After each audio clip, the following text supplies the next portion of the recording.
This week's Book of the Week on the back of your bulletin is a classic, Evidence That Demands a Verdict by Josh McDowell. However, this is the completely updated and expanded edition that he went back through decades later with his son, Sean McDowell, and they updated because there's even more evidence that demands a verdict. The idea behind the book is that there's so much evidence out there about Jesus and about Christianity that you cannot be ambivalent about it. You cannot just say, I don't know. No, you should know. There's something you have to decide.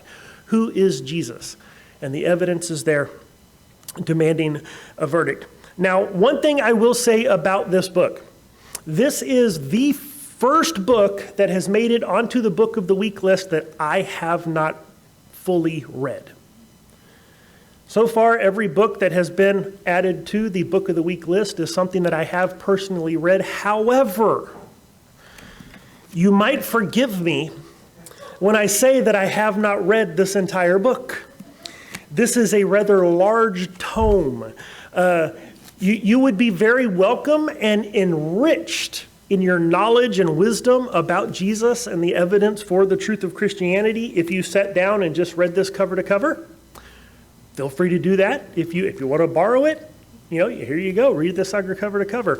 I actually use it as a reference book because of the way it is written and laid out. Really good stuff. But if you remember the initial Evidence That Demands a Verdict, not that big.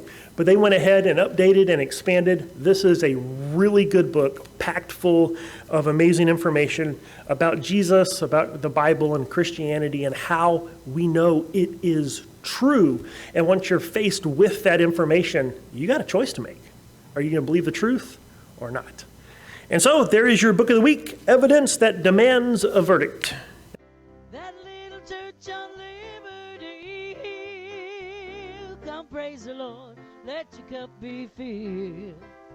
Raise your voices and we'll sing. Let God's freedom ring from that little church on Liberty.